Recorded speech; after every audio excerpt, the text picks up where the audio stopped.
But anyway, we're live in the Bank Plus studio, 105.9 The Zone, ESPN. Tom Luginbill joins us.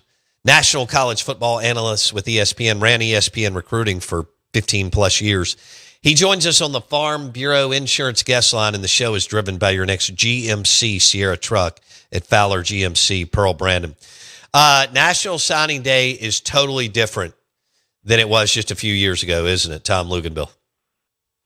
Oh, I mean, you're not even having the same conversation. It is, I like to affectionately call it rent a player for a year or two.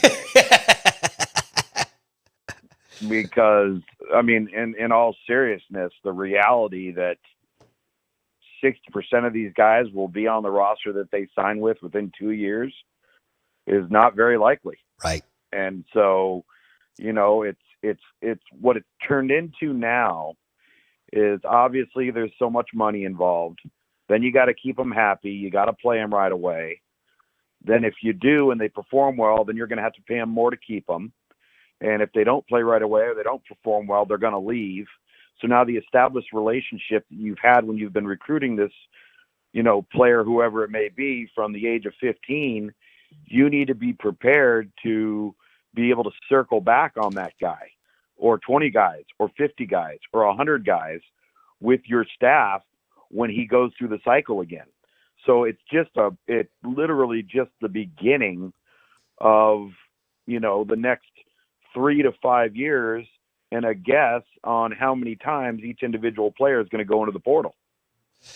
All right. So when you were doing like 12 hours a day on TV for years, 12 hours live for almost 15 straight years.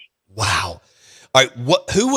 Who was the biggest flip during your time as heading up recruiting at ESPN?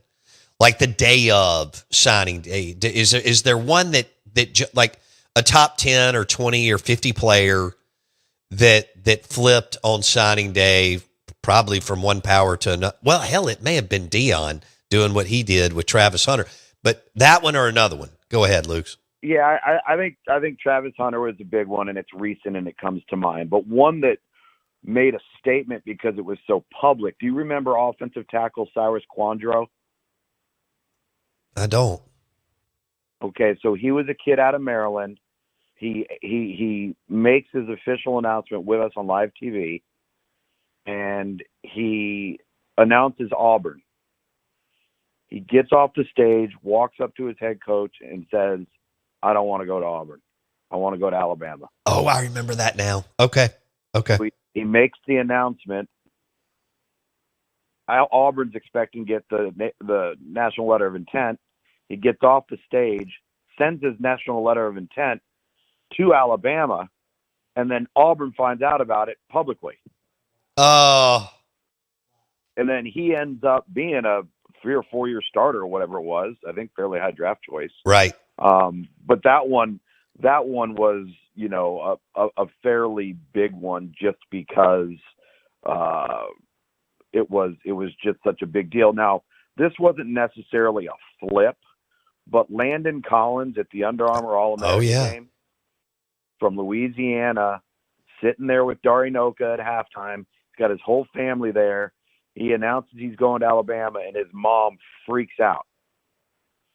And she wants nothing to do with Alabama. She's all LSU all the way. Like, her body language, her facial expressions were just hilarious. Do you remember running back Alex Collins? Yes. Okay, so Alex Collins, he wants to sign with Arkansas. His mom takes his letter of intent, steals it from him, gets in her car, and starts running down I-95. I mean, I have stories. You should have never asked me this question. No, these are great. Because these are great. I have the dumbest stories. I have the dumbest stories of the dumbest sagas of all of this stuff. And the reality is, I mean, and this is really the reality of the whole situation. Let's just say if we were kind of looking at it from an old days perspective, you sign 25 guys, okay? Right.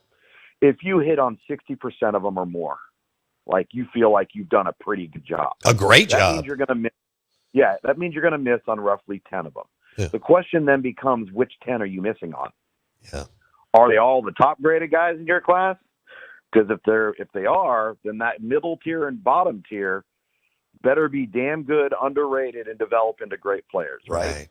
So we place all of this attention on this, and the probability that a guy is going to pan out is so minuscule, because when you look at the percentages, roughly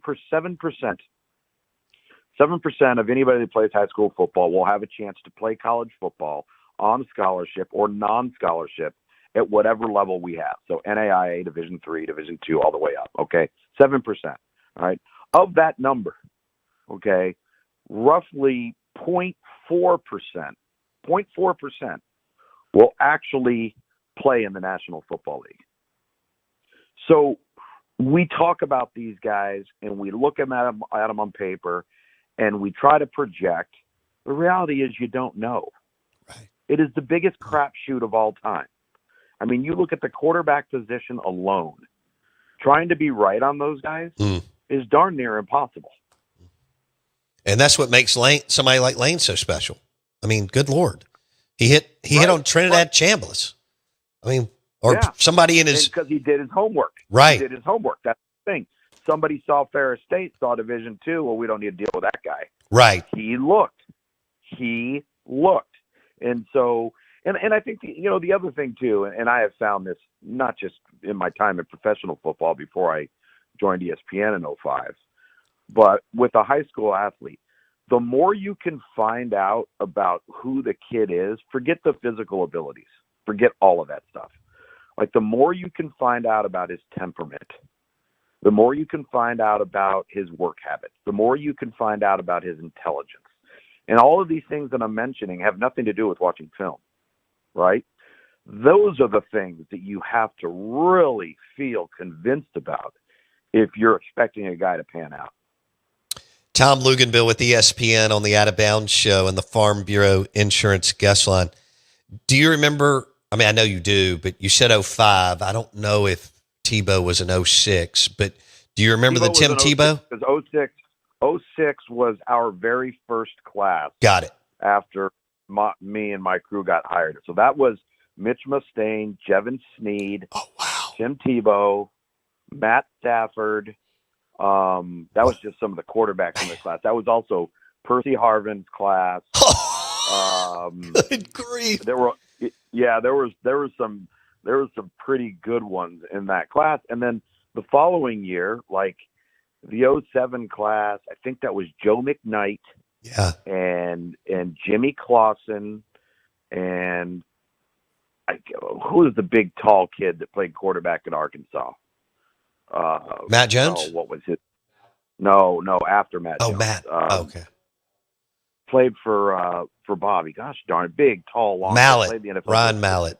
Yes, Ryan Mallet. He was either 06, 07. I want to say 07. Okay. But you start to go through and go back through these classes. 08 was Julio and AJ Green. Julio and Dre Kirkpatrick in the same class. Dre Kirkpatrick was 09. Okay. Julio, all right. So Julio and 08. Somebody, I ran into him AJ Green. Okay.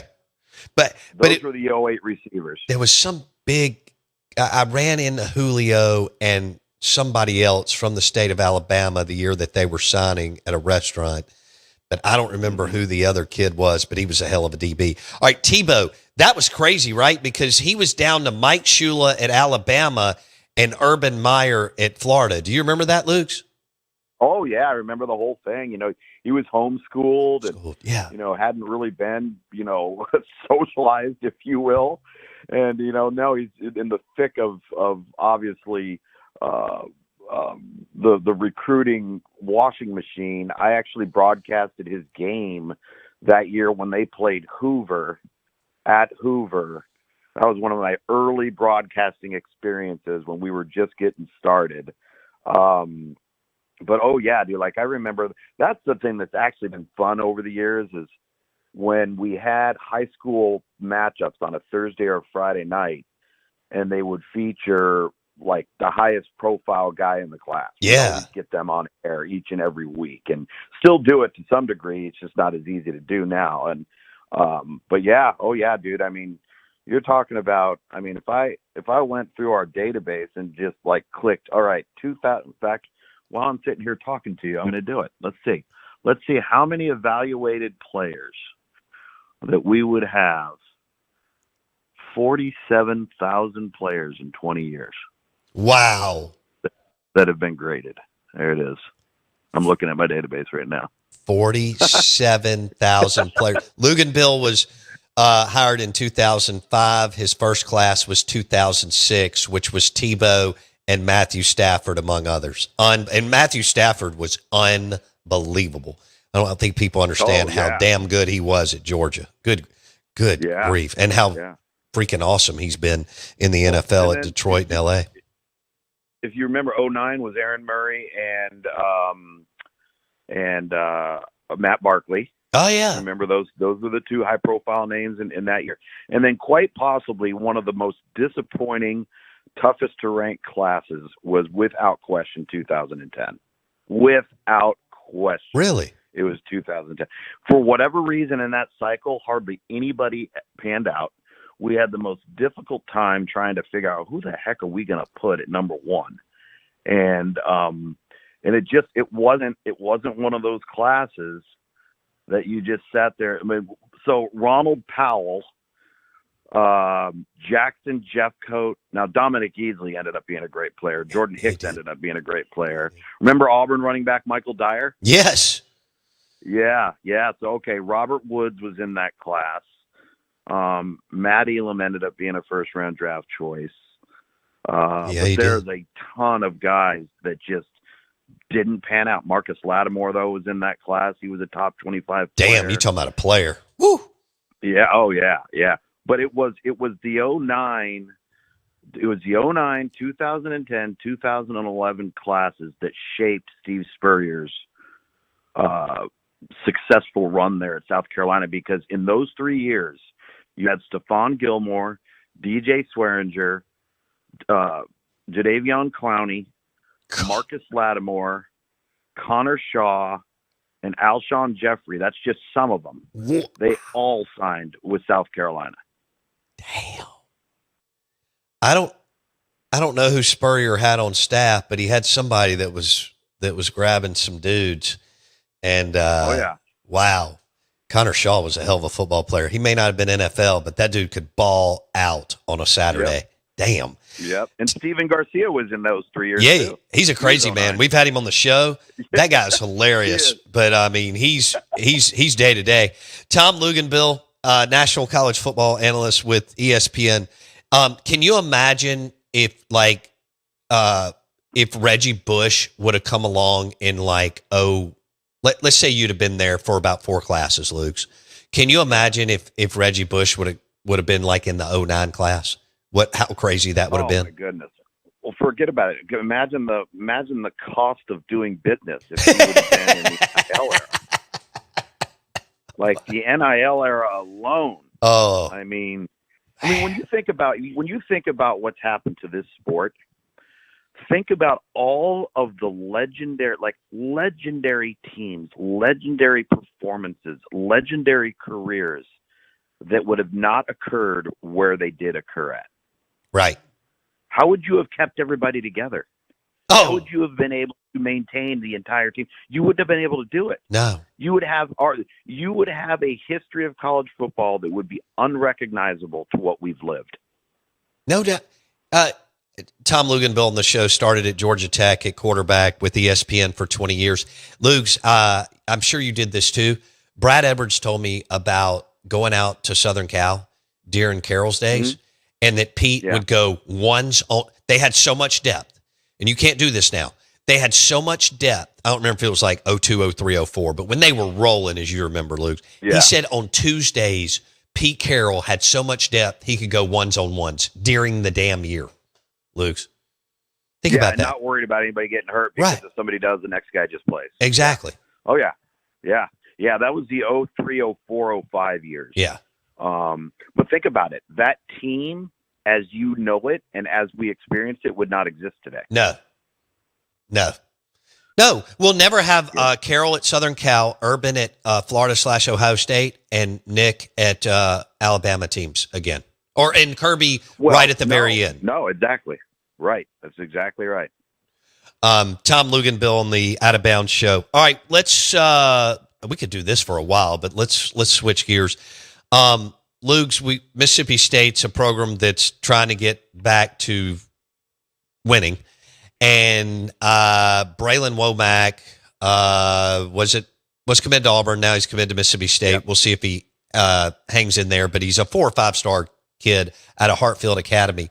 What can you tell me about your evaluation of Bralan Womack? I think he's an elite level talent that will play right away.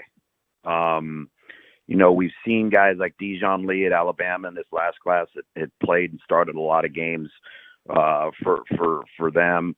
Xavier Brown was another one, started as a true freshman for Alabama. This guy's in that category. Cover guy that can just flat out run. He plays offense as well. So, what you choose to do with him, they've probably got a coaching staff playing tug of war right now. But we think he's an elite like that. That is a big pickup for them. Okay. And that's what they need. Guys that can play, or at least one or two in a class that can. Well, and it shifts the perspective, right? It forces players to look at them differently. Right. Okay. In a more positive light. All right, let's go with this. And I know you were bouncing around. I watched you on Thursday night. Me and some buddies were at his condo in Starkville, and you had a hell of a game last Thursday, Tulane and Memphis, and two coaches that have just cashed it. Navy and Memphis. I'm sorry, Navy and Memphis. I've got a friend, that son is playing on Navy's team. Oh, wow. Yeah, it's freaking awesome. Jake Norris, who played a ton on Thursday night. So tight end, I think he was number 85. But all right, so Kamario Taylor. State fans are trying to get excited about what could be. Jeff played him all day on Friday. He made some mistakes, but he made some really good plays against a damn good Ole Miss team. And he inserted him in a little bit more down the stretch, and you could see that he's big and talented, and you hope that he'll get more, better going through progressions and more refined from the pocket, but he can make stuff happen when the play breaks down. So as a former quarterback and somebody who's evaluated forever, give me your thoughts on Kamario Taylor, the quarterback going forward, Luke. So I think the reason why Jeff Lebby does things like this and did this in particular is you need to make some determinations on whether you think this guy can be your guy long term, right? Do you want to invest in him? How did he respond to certain situations?